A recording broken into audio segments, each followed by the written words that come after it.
আসসালামু আলাইকুম। ভূমি মন্ত্রণালয়ের মাননীয় উপদেষ্টা একটি নতুন সফটওয়্যার ও 4টি সফটওয়্যারের দ্বিতীয় ভার্সন গত 1 ডিসেম্বর পরীক্ষামূলকভাবে উদ্বোধন করেন। এতে সারা দেশে কিন্তু ভূমি সেবা প্রার্থীদের ভূমি সেবা পেতে অনেকটাই কিন্তু সমস্যা হচ্ছে। বিষয়ে আমরা অনেকগুলো ভিডিও করেছি, তবে অনেকেই প্রশ্ন করছে যে আমরা যারা ম্যানুয়াল নামজারি করে নিয়েছি, অর্থাৎ অনলাইন আসার আগে, অনলাইনে নামজারি বা ভূমি উন্নয়ন কর পরিশোধ সিস্টেম আসার আগে যারা ম্যানুয়ালভাবে সরাসরি ভূমি অফিসে গিয়ে নামজারি করে নিয়েছে, জমির খারিজ করে নিয়েছে, হেবার দলিল, দান দলিল, বিনিময়, ওসিয়ত, যে কোনো ধরনের দলিল দিয়েই সে নামজারি করে থাকুক না কেন, এখন এই অনলাইন আসার পরে নতুন সফটওয়্যার এবং সফটওয়্যারের দ্বিতীয় ভার্সন উদ্বোধন করায় আগের সেসব নামজারি বা জমির খারিজ সেগুলো বাতিল হয়ে গেছে কিনা এই বিষয়ে অনেকে কিন্তু প্রশ্ন করছে, জানতে চাচ্ছে। দেখুন, এই ম্যানুয়ালভাবে যে সমস্ত নামজারি হয়েছে সেগুলো তো হয়েছে, সেগুলো আর বাতিল হওয়ার কোনো সুযোগ নাই। যদি আপনি আপনার মালিকানার সকল কাগজপত্র ঠিক থাকে, তাহলে আপনি ম্যানুয়ালভাবে নামজারি করলেও আপনার নামজারি বাতিল হবে না। তবে এক্ষেত্রে আমার সবাইকে সাধারণত আমি পরামর্শ দিয়ে থাকি যে আপনারা যখনই নামজারি করে নেবেন, সাথে সাথে আপনারা সেই নামজারি মোতাবেক বা আপনার সেই জমি খারিজ মোতাবেক আপনার সেই ভূমি উন্নয়ন কর পরিশোধ করে দাখিলা সংগ্রহে রাখবেন। অর্থাৎ প্রতি বছরই আপনার জমির খাজনা দিয়ে আপনি দাখিলা সংগ্রহে রাখবেন। এখন খাজনা কত হবে বা ভূমি উন্নয়ন কর কত হবে সেটা আপনার ওই যে কাগজ আছে, সে আপনার যে নামজারি যে কাগজ আছে সেখানে কিন্তু উল্লেখ করে বলা আছে। তো আপনারা জানেন যে এই ফসলি জমির খাজনা কিন্তু খুবই কম, আর বাণিজ্যিক বিশেষ করে বাড়ি, ব্যবসা প্রতিষ্ঠান, দোকান, শিল্প, এই সমস্ত ক্ষেত্রে কিন্তু ভূমি খাজনা, ভূমি উন্নয়ন কর কিন্তু একটু বেশি হয়ে থাকে। তো সেটা ভিন্ন কথা। তবে যারা ভাবছেন যে আমি ম্যানুয়াল খারিজ করে নিয়েছি, ম্যানুয়ালভাবে আমার জমি নামজারি করে নিয়েছি, আমার সেই সমস্ত নামজারি বাতিল হবে কিনা, বাতিল হওয়ার কোনো সুযোগ নেই যদি আপনার সকল কাগজপত্র ঠিক থাকে।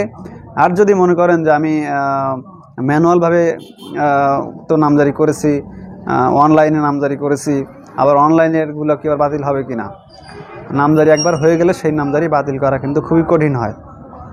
তবে ম্যানুয়াল হোক বা অনলাইন হোক, আপনার কাগজপত্র যদি ঠিক না থাকে, আপনি একটি গোজামিল দিয়ে বিভিন্ন সিস্টেমের মাধ্যমে যদি নামজারি করে নেন আর একজনের জমি যদি আপনি খারিজ করে নেন, তাহলে কিন্তু আপনার সেই নামজারি আজ হোক বা কাল আপনার নামজারি কিন্তু বাতিল হয়ে যাবে, যেহেতু আপনার ভূমি মালিকানার কোনো ভিত্তি নাই, সেটা অনলাইন হোক বা ম্যানুয়ালভাবে হোক। এ হচ্ছে ব্যাপার।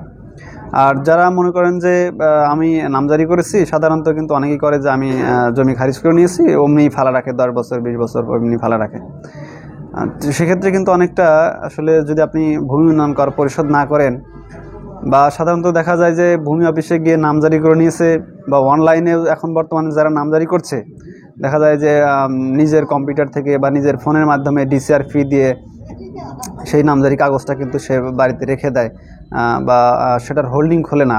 ভূমি অফিসে গিয়ে ভূমি অফিস থেকে একটি হোল্ডিং খোলা হয় না, তারপরে দেখা যায় যে ভূমি উন্নয়ন কর পরিশোধ করে না।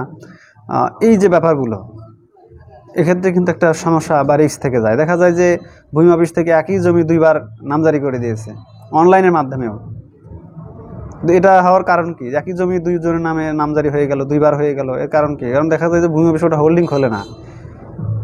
আপনারা যখনই নামজারি করে নেবেন, নামজারিটা হচ্ছে কিন্তু যে পূর্বে যার নামে ছিল তার নাম থেকে কর্তন করে আপনার নতুন নামে, নতুন ভূমি মালিকানার নামে নতুন করে একটি রেজিস্টারে নতুন করে একটি কিন্তু হোল্ডিং খোলা হয়। এই হোল্ডিং খোলাটা কিন্তু খুবই গুরুত্বপূর্ণ। অর্থাৎ আপনি অনলাইনে নামজারি করে নিলেন, আবার ওই অনলাইনে হয়ে গেল, আপনি ম্যানুয়াল যে ভূমি অফিসের যে বই আছে, রেজিস্টার বই, সেখান থেকে সেই মূল জোট থেকে জমিটা কর্তন করে নতুন মালিকের নামে লেখা হলো না। তারপরে কি হলো? দেখা গেলো যে ওই জমি অনলাইনে গিয়ে আরেকজন গিয়ে নামজারির জন্য আবেদন করছে, নামজারি হয়ে যাচ্ছে। এখন দেখা যাচ্ছে তারটাও হয়ে গেছে, আগের জন যিনি নামজারি করছে তার নামে হয়ে গেছে। এটা কিন্তু জটিলতা দেখা দেয়। তো এরকম যেন না হয়, এজন্য আমি সবসময় বলে থাকি যে আপনারা যখনই আপনারা দলিল সূত্রে জমি পাবেন, বর্তমানে আবার ওই যে ওয়ারিশ সূত্রে নামজারি পেল, আপনারা অবশ্যই যদি পৈতৃক সম্পত্তি হয়, পিতা মাতা বা ওয়ারিশ সূত্রে আপনি যখনই মালিক হবেন, আপনারা চেষ্টা করবেন সাথে সাথে একটা বন্টন দলিল করে নেওয়ার জন্য। বন্টন দলিল করে আপনারা নামজারি করে নেবেন। বন্টন দলিল করলেন, আবার নামজারি করলেন না, অমনি ফালা রাখলেন 10 বছর, তাহলে কিন্তু আবার দেখা যাবে আর এক সমস্যা হয়ে যাবে। তো সর্বোপরি দলিল সূত্রে, যে কোনো দলিল সূত্রে আপনি জমি পান, বা আদালতের ডিগ্রি রায় সূত্রে যদি জমি পান, সেক্ষেত্রে আপনার নামজারি করে দেবেন। নামজারি করে আপনার সেই ভূমি উন্নয়ন কর পরিশোধ দিয়ে দাখিলার সঙ্গে রাখবেন। প্রতি বছরই দেবেন, খাজনা তো আর বেশি না, অল্প হয়ে থাকে। আপনি প্রতি মাসে মাসে বিদ্যুৎ বিল পরিশোধ করেন, পানির বিল পরিশোধ করেন। তো এই ভূমি উন্নয়ন কর পরিশোধ করার কিন্তু আমাদের মধ্যে খুবই কিন্তু অবহেলা, অসচেতনতা, যার কারণে কিন্তু জমি নিয়ে নানান ধরনের সমস্যা হয়। আর আপনারা যখনই ভূমি উন্নয়ন কর পরিশোধ করবেন, আপনার ভূমির যেই মালিক, ওনার নিজের ভোটার আইডি, ফোন নাম্বার দিয়ে নিবন্ধন করে ভূমি উন্নয়ন কর দেবেন। তাহলে কি হবে যে আপনার ওই বারবার ভূমি অফিসার যেতে হবে না। সাধারণত ভূমি অফিসে একজন সাধারণ মানুষ গিয়ে করে কি, যে ভূমি অফিসের ওদের যে কোনো একজনের ভোটার আইডি, ফোন নাম্বার দিয়ে অন্য মালিকের বা অন্য কারো ব্যক্তি ভোটার আইডি, ফোন নাম্বার দিয়ে নিবন্ধন করে ওই ভূমি উন্নয়ন করটা দেয়।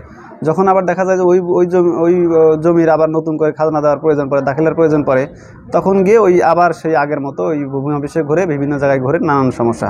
এজন্য নিজের ভূমি মালিকের নিজের ভোটার আইডি, ফোন নাম্বার দিয়ে নিবন্ধন করে, নিজের যদি না থাকে তাহলে ছেলে মেয়ের আছে বা পিতামাতার আছে, এইভাবে উত্তরাধিকার দিয়ে নিজেদের মধ্যে কারো মানে পরিচিত নাম্বারটা যেন আবার খোঁজা না লাগে।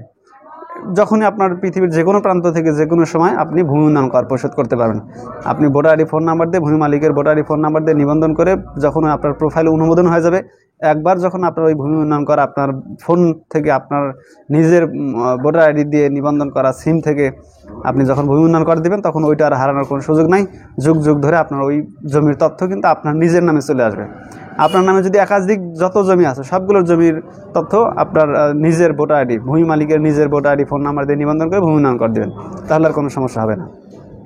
তো এই ছিল ভিডিও। এই বিষয়ে যদি আপনার আরও কোনো প্রশ্ন মতামত থেকে থাকে, সেটা অবশ্যই ভিডিও নিচে কমেন্ট বক্সে লিখে জানাবেন। আমরা প্রতিটি কমেন্টে রিপ্লাই দিয়ে থাকি এবং প্রয়োজনে সেই মতো ভিডিও তৈরি করে থাকি। আসসালামু আলাইকুম।